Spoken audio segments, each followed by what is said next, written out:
तो आज हम करते हैं एनसीईआरटी का चैप्टर 2 पॉलिनोमियल्स। बेसिकली सबसे पहले हम देखेंगे पॉलिनोमियल्स क्या होते हैं। ठीक है, पॉलिनोमियल्स बेसिकली एक कॉम्बिनेशन है कोफिशिएंट्स कांस्टेंट और वेरिएबल्स का, कांस्टेंट्स प्लस वेरिएबल्स। ठीक है, अब पॉलिनोमियल क्या है? पॉलिनोमियल बनता है कांस्टेंट और वेरिएबल्स को मिला के। ठीक है, कांस्टेंट कौन से नंबर होते हैं? कांस्टेंट मतलब जो जिन जिन नंबर की values through out the expression कभी भी चेंज नहीं होती। सपोज जैसे कि हमारे पास इंटीजर्स हैं 2, 3, 4, 5, 6, ये सभी कांस्टेंट्स होते हैं। इन अगर टू है तो उसकी वैल्यू 2 ही रहेगी, हमेशा कभी चेंज नहीं होती। बट वेरिएबल्स ऐसे होते हैं जिनकी वैल्यू कुछ भी हो सकती है। मतलब जब इक्वेशन सॉल्व होगी तो कोई भी वैल्यू वो ले सकते हैं। सपोज हमारे पास एक्स है, वेरिएबल्स को हम एक्स से डिनोट कर देते हैं। अब एक्स की वैल्यू कुछ भी हो सकती है, 4 भी हो सकती है, 5 भी हो सकती है, 1 भी हो सकती है और कुछ भी हो सकती है। तो बेसिकली पॉलिनोमियल कांस्टेंट और वेरिएबल्स को मिला के बनते हैं। कांस्टेंट को हम कोफिशिएंट्स भी बोल देते हैं, कोफिशिएंट्स। ठीक है, तो पॉलिनोमियल को डिनोट करने का तरीका है, बेसिकली पॉलिनोमियल को हम डिनोट करते हैं पी से, पी। ठीक है, अगर पॉलिनोमियल का वेरिएबल को हम एक्स मानते हैं तो पी एक्स हो जाता है। तो ये पी एक्स क्या है? पॉलिनोमियल को एक डिनोट करने का तरीका है, पी एक्स से डिनोट करते हैं हम। ठीक है, अब पॉलिनोमियल क्या होते हैं? कांस्टेंट या फिर कोफिशिएंट और वेरिएबल्स। ठीक है, सपोज हमारे पास कोई भी नंबर है, सपोज 2x + 5, ये एक पॉलिनोमियल है। सपोज हमारे पास एक एक दूसरा इक्वेशन है, P x equals to 2x² + 3x + 5। तो ये भी एक पॉलिनोमियल हो गया और ये भी एक पॉलिनोमियल हो गया। बट यहाँ पे क्या है? यहाँ पे अगर हम देखेंगे जो ये पॉलिनोमियल है एक one variable, polynomial in one variable. ठीक है, तो अगर हम यहाँ पे देखते हैं, यहाँ पे वेरिएबल कौन सा है? एक्स। कॉन्स्टेंट्स कौन से हैं? एक्स का कोफिशिएंट 2, और यहाँ पे अगर हम लिख सकते हैं x raise to the power 0, x raise to the power 0 1 होता है ना, तो x टू द पावर 0 का कोफिशिएंट 5, x का कोफिशिएंट 2, यहाँ पे x² का कोफिशिएंट 2, x का 3, x raise to the power 0 का कोफिशिएंट 5। ठीक है, अगर हम देखते हैं यहाँ पे इस इक्वेशन में बेसिकली x की ग्रेटेस्ट पावर क्या है? x की ग्रेटेस्ट पावर क्या है? यहाँ पे x की पावर 1 है, यहाँ पे x की पावर 0 है, तो x की ग्रेटेस्ट पावर क्या हुई? 1। तो डिग्री ऑफ पॉलिनोमियल क्या होती है? ये कहलाती है डिग्री। तो degree of polynomial is the highest power of the variable in that polynomial, in that expression. ठीक है, अगर हम इसकी बात करें तो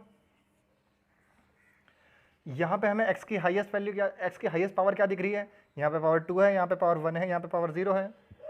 तो x की हाईएस्ट पावर क्या दिख रही है हमें? 2। तो इसकी डिग्री कितनी हुई? इसकी डिग्री 2 हुई।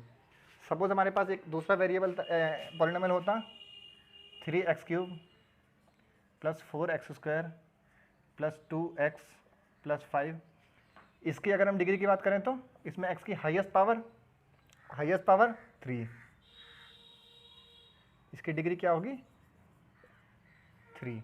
ठीक है, तो ये तो बात होगी। सबसे पहले हमने देखा कि पॉलिनोमियल क्या होता है। पॉलिनोमियल बेसिकली कांस्टेंट और वेरिएबल्स को मिलाकर बनता है। कांस्टेंट को हम कोएफिशिएंट भी बोल देते हैं। ठीक है, पॉलिनोमियल को हम डिनोट करते हैं पी एक्स से, पी से, बेसिकली पी से। तो एक पी पॉलिनोमियल है, पी एक्स का पॉलिनोमियल है, मतलब जो उसमें वेरिएबल टर्म है वो सिर्फ एक्स है। तो पॉलिनोमियल को डिनोट करने का तरीका हो गया P x, mean P is a polynomial of x. ठीक है, तो हमने यहाँ से पता लगा ये। फिर उसके बाद degree the highest power of variable in that equation. ठीक है, ये हो गया। अब देखते हैं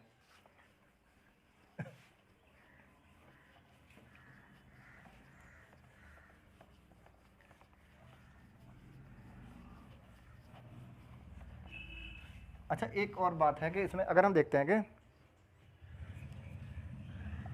अगर हमारे पास कोई इक्वेशन सपोज ऐसी है, लिखी हुई है यहाँ पे, पी एक्स इजिकल्स टू या फिर समथिंग 1/x + 5, क्या ये पॉलिनोमियल होगा?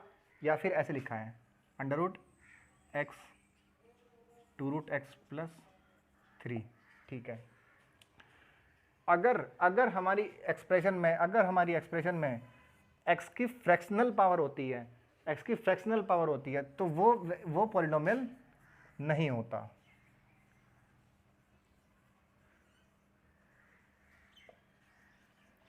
यहाँ पे अगर हम देखते हैं x की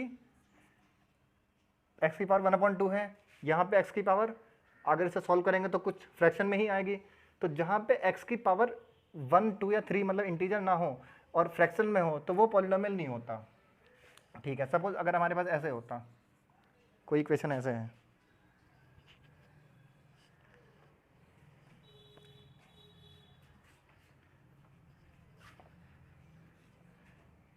x raise to the power 1/3 plus 5 equals to 0। क्या ये पॉलिनोमियल है?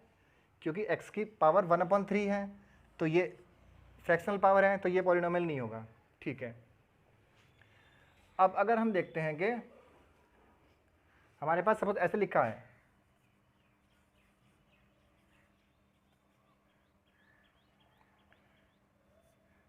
Two root x plus 3 P के, या फिर ये कोई एक्सप्रेशन है, क्या ये एक्सप्रेशन पॉलिनोमियल हो सकती है? ये पॉलिनोमियल नहीं हो सकती, ये तो वही है। अगर हमारे पास इस तरह से लिखा होता, सपोज अगर ये इक्वेशन ये होती रूट 2x प्लस 3, क्या अब ये पॉलिनोमियल हो सकती है? अब ये पॉलिनोमियल हो सकती है, क्योंकि x की अगर हम x की पावर देखते हैं तो 1, कांस्टेंट तो हमारा फ्रैक्शनल हो सकता है, बट हमारा वेरिएबल की पावर फ्रैक्शन नहीं हो सकती, वेरिएबल की पावर फ्रैक्शन नहीं हो सकती। ठीक है, ये हो गया। इसके बाद हम एक चीज़ देखते हैं, इसके बाद हम कि x जीरोज और सॉल्यूशन में क्या मतलब वैल्यू होती है। ठीक है, सबसे पहली बात तो हम देखते हैं कि हमने ये माना, अब तक हमने इतना जाना कि हमारा पॉलिनोमियल को डिनोट करते हैं पी एक्स से। ठीक है, सपोज मैं कोई भी रैंडम पॉलिनोमियल लेता हूँ जिसकी डिग्री 1 है, suppose x p x equal to 2x plus 3। ठीक है, अगर मैं इस पॉलिनोमियल की वैल्यू x इक्वल्स टू 1 पे फाइंड करना चाहता हूँ, x इक्वल्स टू 1 पे, तो क्या होगा, x की जगह मैं 1 पुट करूँगा। ठीक है, 2 इंटू 1 प्लस 3। ठीक है, कितना आएगा, 2 + 2 + 3 5। एट x इक्वल्स टू 1 इस पॉलिनोमियल की वैल्यू px की वैल्यू 5 है। ठीक है, अगर हमें कोई भी किसी भी वैल्यू पे पूछता है, सपोज हमारे पास x इक्वल्स टू 2 पे पूछता है कोई वैल्यू, इस पॉलिनोमियल की वैल्यू x इक्वल्स टू 2 पे, तो कैसे फाइंड करते हैं, p x की जगह 2 पुट कर दो, 2 इंटू 2 + 3, 2 इंटू 2 4 + 3 7। ठीक है, तो अगर किसी भी नंबर पे हमारे पॉलिनोमियल की वैल्यू पूछता है तो हम क्या करेंगे, x की जगह वही नंबर पुट कर देंगे। सपोज हमारे पास x इक्वल टू 3 पे पूछता तो p x की जगह 3 पुट कर देते, 3 इंटू 2 6 + 3 9 हो जाता। ठीक है, ये बात होगी। अब एक चीज़ होती है जीरोज ऑफ पॉलिनोमियल, तो ये हमने सीख लिया कि किसी भी नंबर पे पॉलिनोमियल की वैल्यू निकालना। ठीक है, अभी हम फाइंड करते हैं।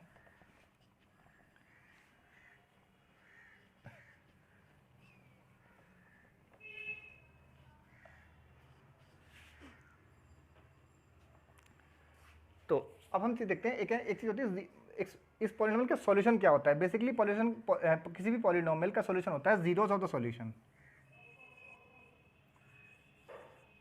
Zeros of polynomial.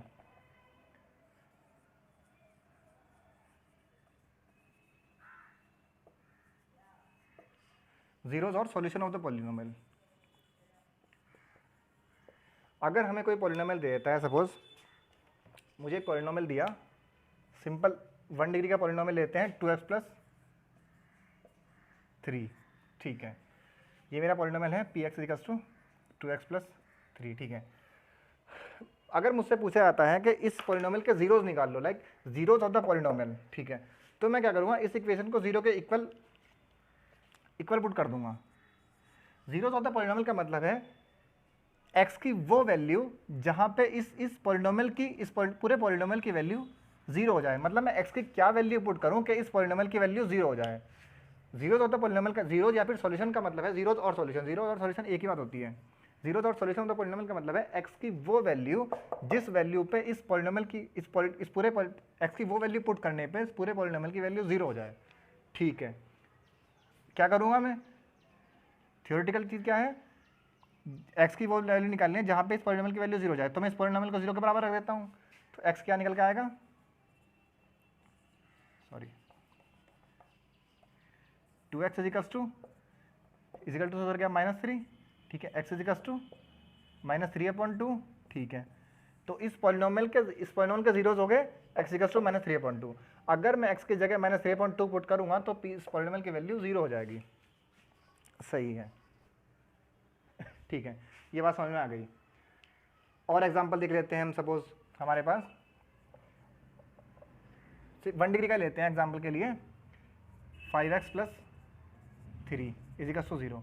5x = -3, x = -3/5। तो इस पॉलिनोमियल के जीरोज हो गए -3/5। इसे सॉल्यूशन भी कहते हैं। अगर हमें इस पॉलिनोमियल का सॉल्यूशन निकालना है तो बेसिकली इस पॉलिनोमियल के हमें जीरोज ही निकालने हैं। जीरोज कैसे निकालने हैं?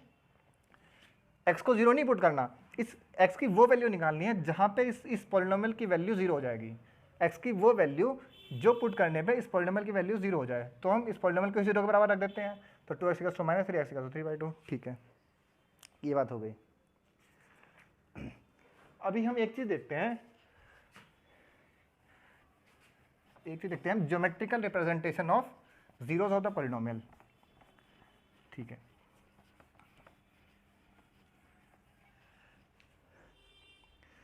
अगर हमारे पास कोई पॉलिनोमियल सपोज 2x + 3 ही है, सपोज हमारे पास 2x + 3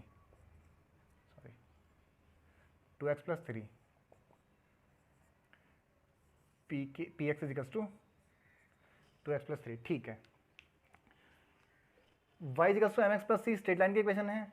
y = mx + c straight line की इक्वेशन है, ठीक है। अगर मैं एक px और pk की और x के बीच में ग्राफ बनाता हूं तो ये एक स्ट्रेट लाइन बनेगी। सपोज ये मेरी स्ट्रेट लाइन ऐसे बन गई, ठीक है। Zeros of the solution, zeros और सॉल्यूशन ऑफ पॉलिनोमियल क्या होता है? x की वो वैल्यू जहां पे pk की वैल्यू 0 हो जाए, जहां पे इस पॉलिनोमियल की वैल्यू 0 हो जाए, x की वो वैल्यू जहां पे इस पूरे पॉलिनोमियल की वैल्यू 0 हो जाए, वही तो सॉल्यूशन होता है। तो इस ग्राफ से अगर मैं देखता हूं तो सॉल्यूशन क्या होगा? x की वो वैल्यू जहां पे px की वैल्यू 0 हो जाए। तो बेसिकली क्या होता है कि जब मैं किसी भी पॉलिनोमियल को कार्टेशियन कोऑर्डिनेट पे ड्रॉ करता हूं तो जिस पॉइंट पे x को क्रॉस करेगी उस पॉलिनोमियल का कर्व जहां पे x एक्सिस को क्रॉस करेगा, x की वो वैल्यू 0 क्या रहेगी? सपोज यहाँ पे ये क्या था? x = -3/2, यहाँ पे -3/2 आया था ना, x = -3/2। तो x की वो वैल्यू जहाँ पे ये 0 हो जाए, या बेसिकली सिंपल बात है, अगर हम ग्राफिकल वे में देखते हैं तो उस पॉलिनोमियल का कर्व जहाँ पे x एक्सिस को इंटरसेक्ट करेगा वो पॉइंट हमारा 0 वाला पॉलिनोमियल कहलाएगा, ठीक है। ये तो हमारा सिंपल एक 1 डिग्री का पॉलिनोमियल हो गया। अगर हम क्वाड्रेटिक पॉलिनोमियल ले लेते हैं 2 डिग्री का,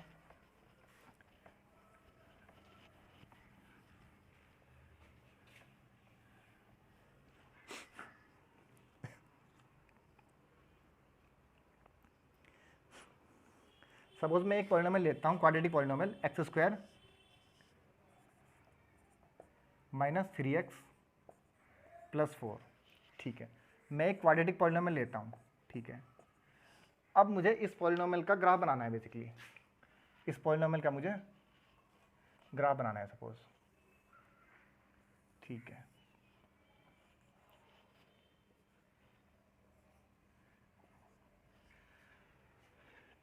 ग्राफ बनाने के लिए मुझे क्या करना पड़ेगा? ये हमारी x की एक्सिस है, x एक्सिस है, ये हमारी px की एक्सिस है, ठीक है।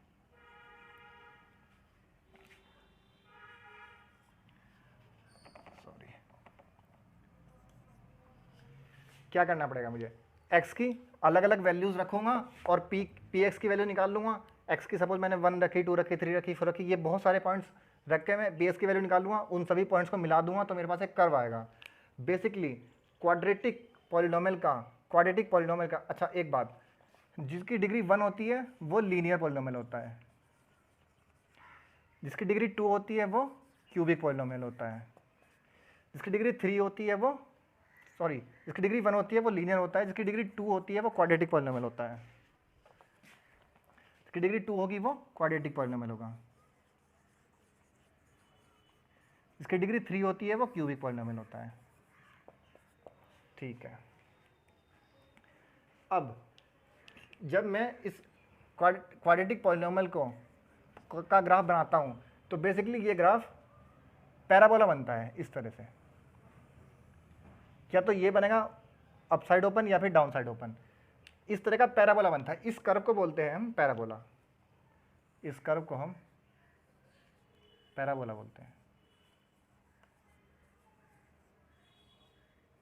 ठीक है, अभी हमने पिछले ही एग्जांपल में ये देखा था कि इस पॉलिनोमियल का कर्व जहाँ पे x को क्रॉस करेगा, x एक्सिस को इंटरसेक्ट करेगा, x एक्सिस को इंटरसेक्ट करेगा, वो पॉइंट हमारा जीरो ऑफ द पॉलिनोमियल कहलाएगा। जीरो ऑफ द पॉलिनोमियल या फिर solution, zero of the polynomial या फिर सॉल्यूशन ऑफ द पॉलिनोमियल। मतलब ये कर्व हमारा x एक्सिस को कहाँ पे क्रॉस कर रहा है, एक तो इस पॉइंट पे और एक इस पॉइंट पे। ये दो जो x की वैल्यूज होंगी वो सब हमारी जीरोस ऑफ द पॉलिनोमियल कहलाएंगी। ठीक है, सिंपल बात। ये दो अभी से सॉल्व कैसे करना है ये हम देखेंगे, बट अभी हमें इतना याद रखना है कि सबसे पहली बात तो कि क्वाड्रेटिक पॉलिनोमियल का कर्व जो होता है वो पैराबोला होता है। क्वाड्रेटिक पॉलिनोमियल का कर्व पैराबोला होता है। ठीक है, अब पैराबोला की ये शेप होती है, या तो इस शेप में होगा या फिर डाउनवर्ड। ठीक है, ये कर्व एक्स एक्सिस को जहां पे क्रॉस करेगा वो कर्व वो पॉइंट्स हमारे सॉल्यूशन होंगे, सॉल्यूशन या फिर जीरोज होंगे। सपोज हमारे यहाँ पे x की वैल्यू 2 है और यहाँ पे x की वैल्यू -2 है। सपोज कोई ऐसा पैराबोला है जहाँ पे x की वैल्यू यहाँ पे 2 है, यहाँ पे -2 है। ठीक है, तो ये x=2 और x=-2 हमारा जीरोस ऑफ द पॉलिनोमियल कहलाएंगे, उस पॉलिनोमियल के जीरोस कहलाएंगे। ठीक है, यहाँ पे हमारे शायद कुछ भी आ सकते हैं, जो आएगा वो बाद में देखेंगे, सॉल्यूशन इसका बाद में देखेंगे। बेसिकली बात क्या है हमारा कि ये कर्व जहाँ पे x एक्सिस क्रॉस करेगा वहाँ पे वो जीरो ऑफ द पॉलिनोमियल कहलाएंगे। ठीक है, एक बात, अब जब ये कर्व ऐसा ही बनेगा, ये हमें पता लगा, तो इसके हमारे पास 3 कंडीशंस हो सकती हैं बेसिकली। या तो कर्व हमारा ऐसा है केस 1, या फिर केस 2। हमारे पास पॉसिबिलिटी ये भी तो है कि ये किसी एक पॉइंट को टच करें और निकल जाए। ये पैराबोला सपोज थोड़ा ऊपर शिफ्ट होकर पैराबोला आ गया हमारा। अगर जब हमने कर्व बनाया तो सपोज हमारा इस तरह कर्व आया, इस केस में क्या होगा, इसके दोनों पॉइंट्स एक ही जगह लाई करेंगे, तो इसका सिर्फ एक ही जीरो होगा, like zeros of the polynomial. Suppose ये वैल्यू हमारी x=3 है, तो जीरोस ऑफ द पॉलिनोमियल क्या कहलाएंगे,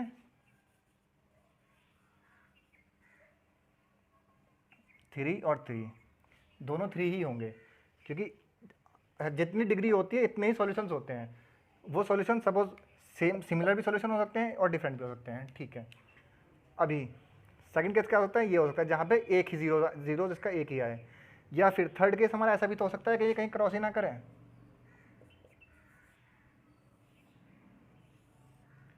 क्या ये नहीं हो सकता,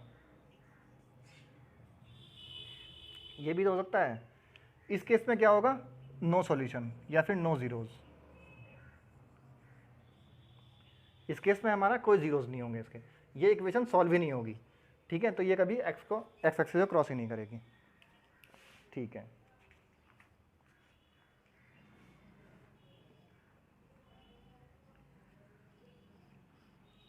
ठीक है, ये हो गया। अभी ये पैराबोला समझ में आया। पैराबोला का क्या होगा, या तो कर्व हमेशा पैराबोला ही, मतलब क्वाड्रेटिक इक्वेशन का, क्वाड्रेटिक पॉलिनोमियल का हमेशा पैराबोला ही कर्व बनेगा। अब इसके 3 केसेस हैं, या तो ऐसे बन सकता है, या फिर एक ही जगह पॉइंट को क्रॉस कर सकता है, या फिर कहीं भी क्रॉस ना करे तो नो जीरोज, उसका कोई जीरोज नहीं होंगे। इसके 2 जीरोज होंगे, इसका 1 जीरो होगा, इसके नो जीरोज होंगे।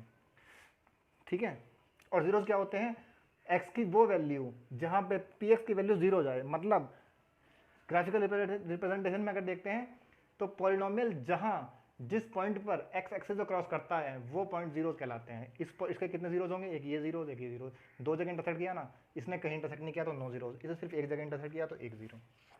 ठीक,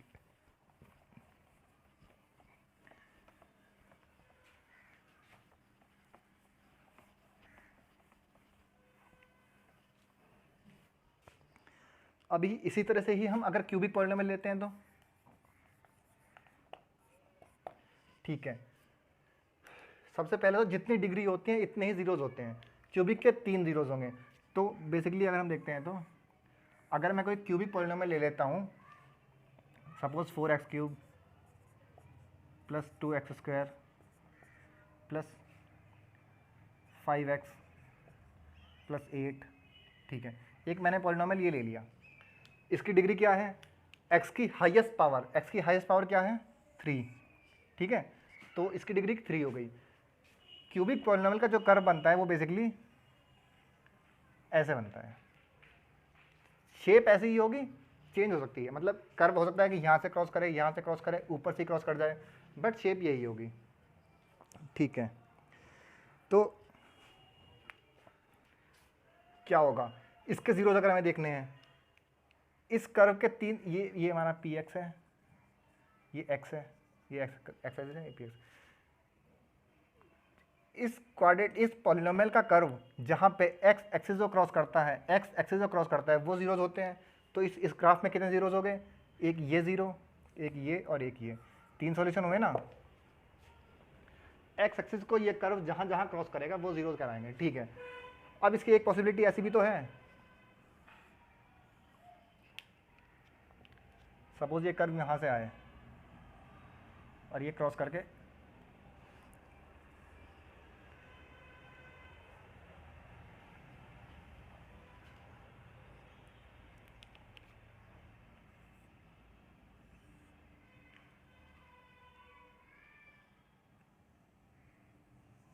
ऐसे चला जाए, तो इस केस में क्या होगा, एक और एक, 2 ही सॉल्यूशन होंगे, 2 ही जीरोज आएंगे, ठीक है। या फिर अगर ऐसा हो जाए तो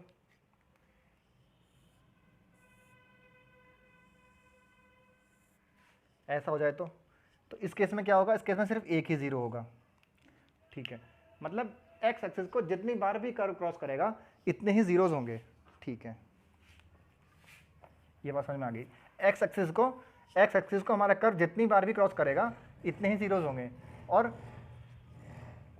पैराबोला कर्व कैसा बनता है, या तो ये बनेगा या फिर ऐसे बन सकता है, ठीक है। अगर ऐसे ये कंडीशन है तो यहाँ पे तो कभी एक्स एक्सिस क्रॉस कर ही नहीं रहा, तो 2 सॉल्यूशन होंगे। अगर ये कंडीशन है तो यहाँ पे दो जगह क्रॉस कर रहा है तो दो जीरोज आएंगे, ठीक है।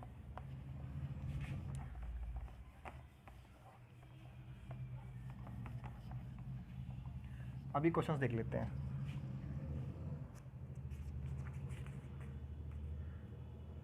Graph y equals to p x, ठीक है। पॉलिनोमियल को हम y equals to p x भी डिनोट कर सकते हैं, पी एक्स को हम y भी लिख सकते हैं। मतलब इस तरह से अगर कोई पॉलिनोमियल है 2x प्लस 3 और वो पी एक्स को हम लिखते ही हैं, इसे हम y भी लिख सकते हैं, y equals to p x plus 3 भी लिख सकते हैं, कोई दिक्कत नहीं है, ठीक है। Find the number of zeros in each case, पहला क्वेश्चन है ना, find the number of zeros in each case. सबसे पहले क्वेश्चन, पहले क्वेश्चन में जो हमारा ग्राफ दिया है वो ये दिया है, इसमें क्या कोई जीरो होगा, जीरोज बेसिकली हमने डेफिनेशन क्या देखी थी, जहाँ पे हमारा कर्व जहाँ पे एक्स एक्सिस को क्रॉस करे इतने ही वही नंबर ऑफ वही जीरोज होते हैं। क्या यहाँ पे कहीं क्रॉस करता है, नहीं, तो जीरोज कितने हो गए, नो जीरोज, ठीक है। Second case,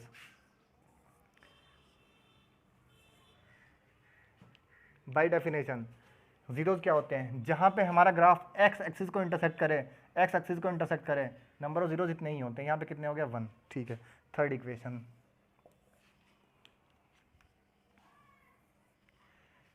third question, number of zeros कितने, जहाँ पे हमारा कर्व एक्स एक्सिस को इंटरसेक्ट करे, वाई एक्सिस को नहीं, वाई एक्सिस वाला जीरो नहीं होता, जहाँ पे एक्स एक्सिस को इंटरसेक्ट करे, 3 जीरोज कितने हो गए, 3, ठीक है। फोर्थ क्वेश्चन,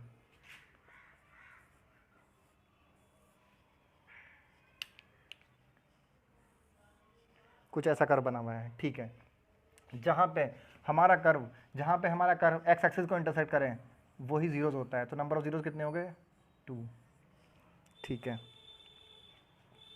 6 देख लेते हैं,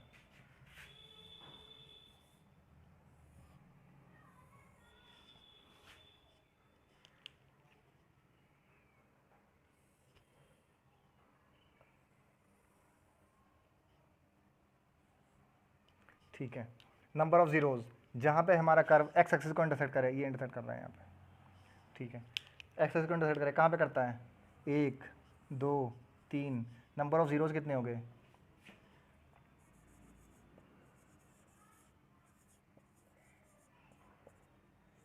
3,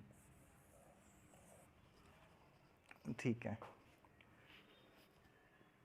नंबर ऑफ जीरोज़ कितने हो गए, 3, ठीक है।